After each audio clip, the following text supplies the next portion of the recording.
This is a short video about the Hummer H2 third row seat. As you can see, at the moment the third row seat is not fitted, but this is just a little look at the internal arrangement. You've got twin bars here, and two bars on here.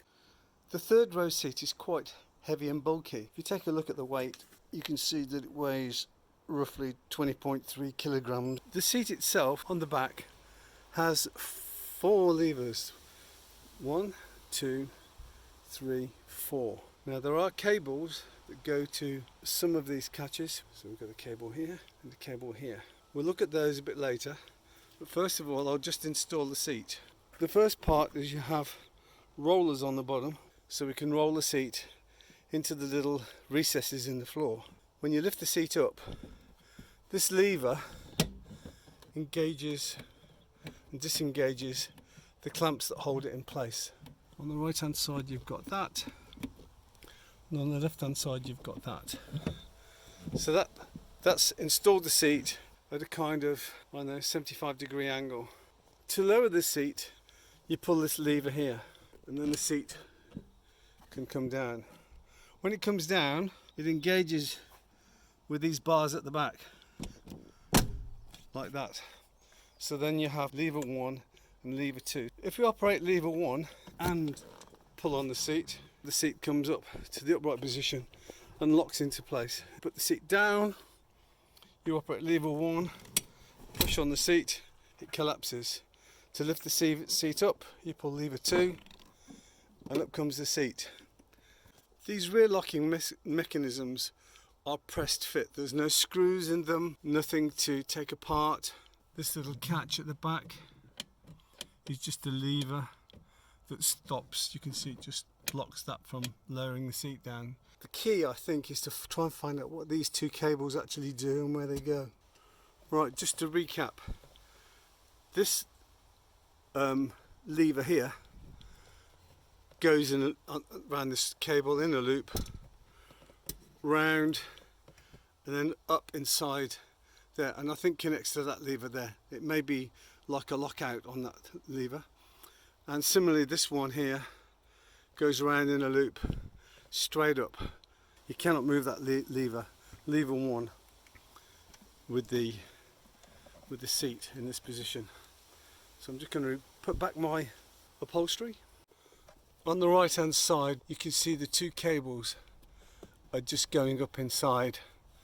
There's a screw recess here. I can feel the screw in my little finger, and another one here. What size they are I don't know at the moment, but that may not help you, because when this is flat it's going to be solid against this right hand cover here. So let's try and have a look at this lever. So to lower this down, we pull this bottom lever here, and then when it's in place, this lever can now operate. There appears to be something like an M8 nut inside. So this inside right hand panel is actually an 8mm AF nut, which I'm going to undo. There are in fact 2 nuts. There is room to get a ratchet side there with a little thing you can hear it clicking. It's going to take me a while to undo, and I'm probably going to regret doing it, but we'll keep going. As you can see, just down to the bottom you can see the end of the cable, and if I pull this lever here you can see it start to move that cable, which I believe is one of 2 cables from here that disengages or inhibits this number 1 lever. Lever 2 definitely controls a lockout for lever 1, so if you can't move lever 1, then I suggest the trick may be to remove this left hand panel here with 2 screws. I've half got mine out, but I'm not going to take it all out because it could be a lot of work to get it back in. And then you may be able to manipulate your second cable going to this lockout here. Lever 2 controls that lever. I don't know what the other cable is for, but you can see it just down there, and it goes onto this. So that's another kind of, it's like a cam with a roller on, which moves that other cable. I'll see if I can find out where that goes. So I don't know if it's possible to show you this, but with this seat in the upright position, that roller at the back there has slid off the back, and you just see that cam following that profile on there. To collapse the chair, you operate lever 1, push the chair forward, and now this cam is engaged and that cable has been pulled. That cam is now engaged, which I think now enables lever 2. So lever 2 can now lift up. So when it's down, so something may have happened to this cable here. Whether the cable's broken, I don't know, and how you get around it, I don't know. Now we can lift the chair, and that cam has now locked one of these 2 levers. I'm not sure which one it is. Put the seat down. Now we can operate lever 2. The left hand side fabric seems to be held on by a kind of Velcro thing there, so you may be able to put your hand underneath and release this thing and then pull out the Velcro, and now we can see the engage and disengage. This is tricky with one hand and the camera. Okay, you can just pull it off.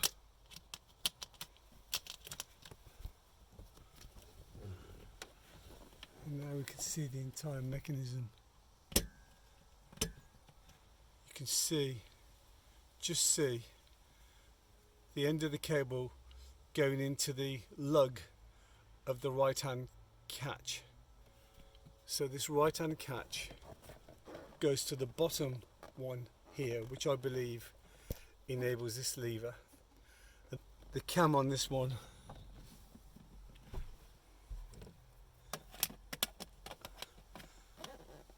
is a similar arrangement, but it can be very hard to do when the chair is down.